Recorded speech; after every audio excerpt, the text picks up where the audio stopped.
this up for 2 more minutes, and I'm just going to be thrilled. And I know you're going to get to the canter next, but this is so flippin' important.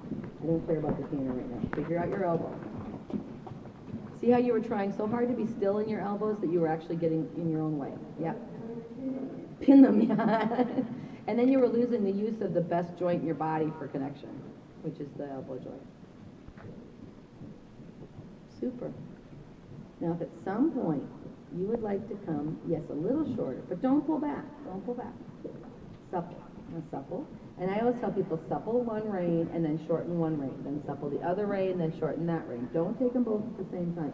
You turn it to choke hold. So if I was on your horsey and doing this, I would supple my right and then take up my right rein.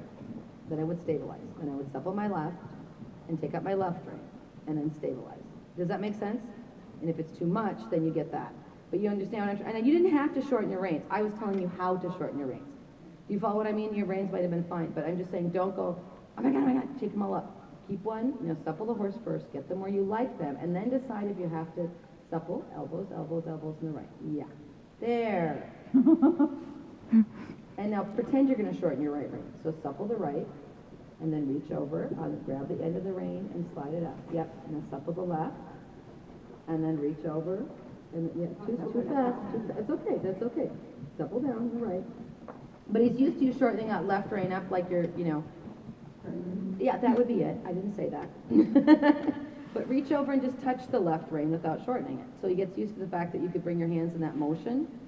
Yeah, see, it's the motion now that he's defensive about, if I can say it that way. So you need to practice the motion without shortening the rein. So he doesn't think that every time you bring those hands close together that you're going to, take it so short that he can't breathe anymore. Supple.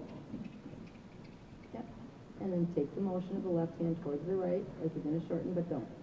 Good. And then supple. That's okay. But that just gave you your next piece of homework. Supple, and then just supple down again. Say, look it, buddy, I did not shorten that rein.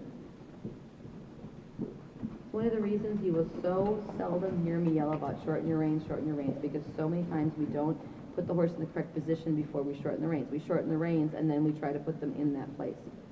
So first you put the horse in the correct position, and then you decide if you actually need to shorten your reins, depending upon if you have long arms or short arms. I've always struggled with that. Oh, I'm Tyrannosaurus Rex right here. I got no arms. I got no legs. And this is something Gwen and I got along with really well, didn't we, Gwen? The idea of don't get shorter than your arms are, or you end up in some weird spot. There, feel? And now, when he's that good, if you think you need to shorten, then shorten. If he's that good and you don't think you need to shorten, leave them. And if he comes off the bit, force yourself to put him back out to the end of the neck. Does that make sense?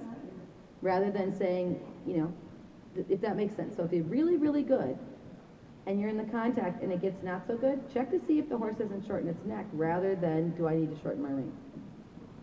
There. You need gloves, otherwise you're going to end up, with blisters. And it's because it's not fair the horse not to wear gloves. Because people that don't wear gloves, they don't close their hands tight enough. I've just been with them. It's true. That's why all the good ones ride with gloves. It's not, otherwise you won't close your fingers.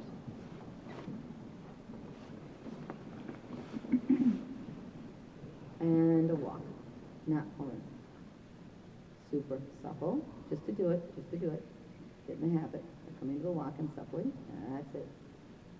There, you just figured out how your right elbow works. That's pretty cool. No, I'm not laughing. I'm just watching. Yeah. And a free walk. And we've got your video on about 17 different cameras.